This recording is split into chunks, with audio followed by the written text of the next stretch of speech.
13장은 성전이 예루살렘 성전이 파괴될 것과 그리스도께서 다시 오실 것을 가르칩니다.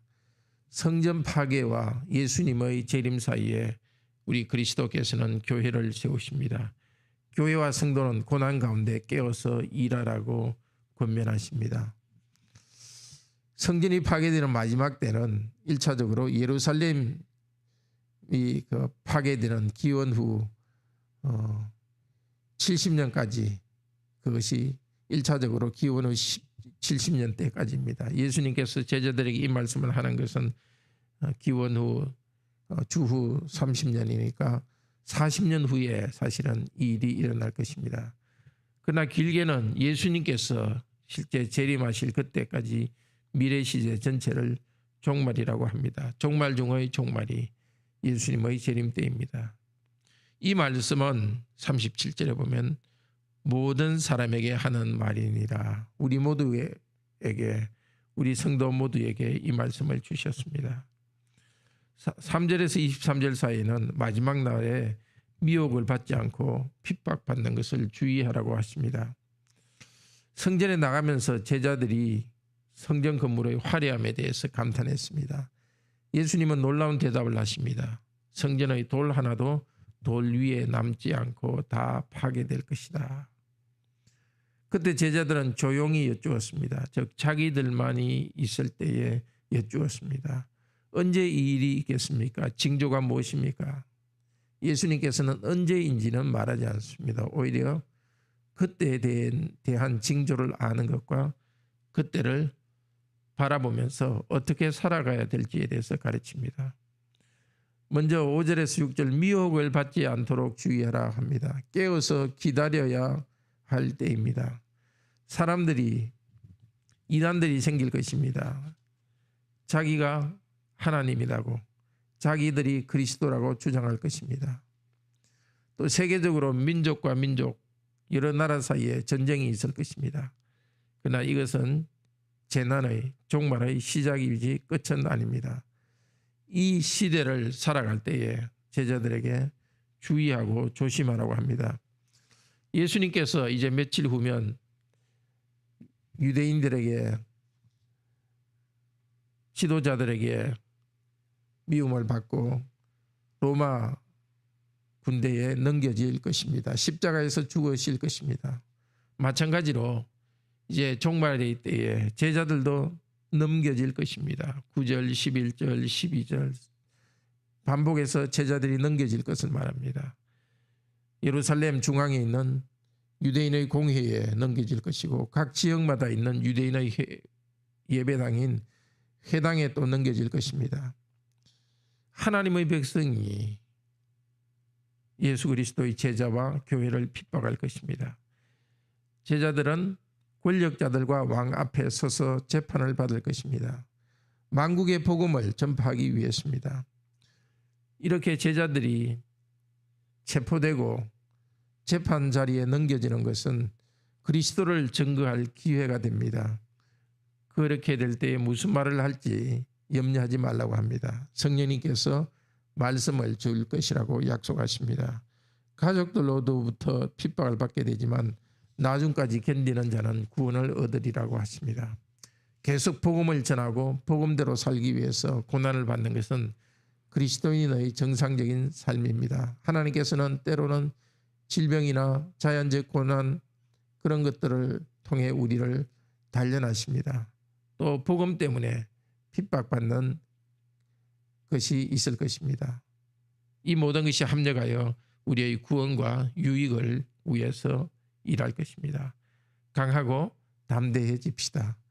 계속 우리가 성장하도록 성령께서 도우십니다.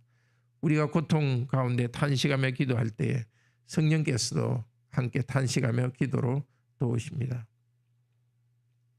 멸망이 가증한 것이 거룩한 곳에 서거든 서지 못할 것에 선 것을 보거든 피하라고 합니다. 여기 멸망의 가증스러운 것은 바로 우상을 말합니다. 우상 숭배로 성전이 더럽혀지고 성전이 파괴되는 것을 말합니다. 제자들과 성도들에게 큰 환난이 있을 것입니다. 거짓 그리스도와 선지자들이 일어나서 실제로 기적을 일으키며 교회를 유혹할 것입니다. 사단이 기적을 일으킵니다. 구약 신명기 13장에서도 같은 말을 하고 요한계시록 13장에서도 그런 적 그리스도가 기적을 일으킨다는 것을 말합니다. 기적에 현혹되어서 유혹받아 넘어가지 않도록 합시다. 그러나 우리 주님께서는 이 마지막 날 고난의 때가 너무 길지 않도록 감하여 주겠다고 합니다. 성도들이 핍박 때문에 완전히 넘어지지 않도록 그 기간이 너무 길지 않도록 해 주시겠다고 하십니다. 하나님께서 은혜로 선택하신 성도들을 위해서 이렇게 하십니다. 예수님께서 이 말씀을 하신 지 40년 후에 기원 후 70년에 로마는 예루살렘과 성전을 파괴했습니다. 예루살렘 시민들은 큰 학살을 당했습니다. 초대교회 성도들도 고통과 이단으로 유혹을 받았습니다. 그렇지만 교회는 살아남았습니다. 그 후에도 교회 안에 멸망할 가증한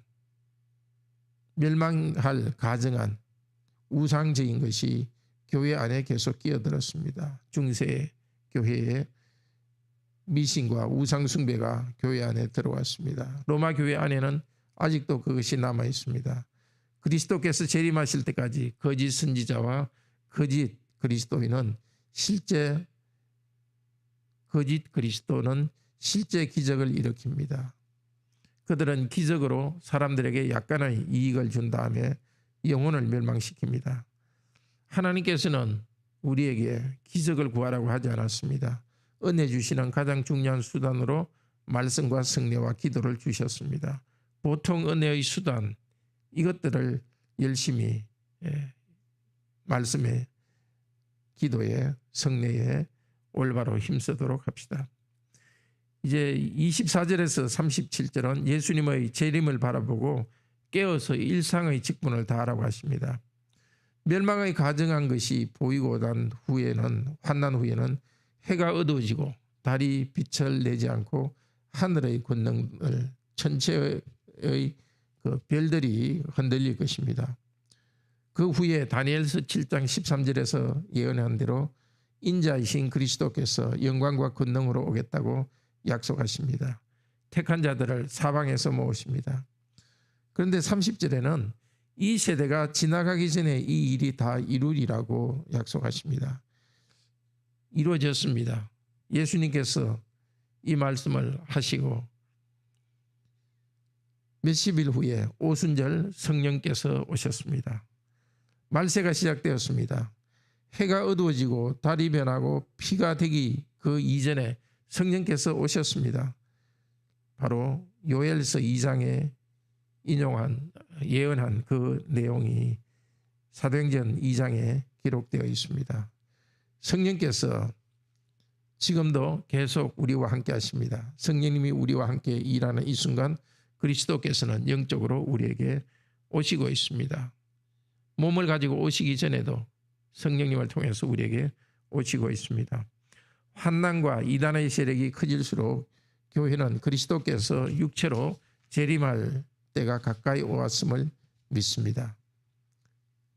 성령님을 통해서 계속 말씀을 전하면서 그때를 기다립니다.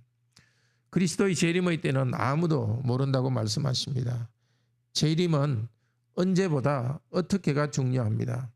그리스도께서는 다시 오시기 위해서 몸으로는 교회로부터 떠나 계십니다. 우리 각자에게 권한을 주셨습니다. 달란트와 은사, 재능을 주셨고 그것으로 그리스도께서 원하시는 사물을 맡겨주었습니다. 일을 맡겨주셨습니다. 사명을 주셨습니다. 깨어 있으라고 명령하십니다. 주님 오실 날을 기다리며 깨어서 우리 각자에게 주신 직분과 사명을 다하도록 합시다.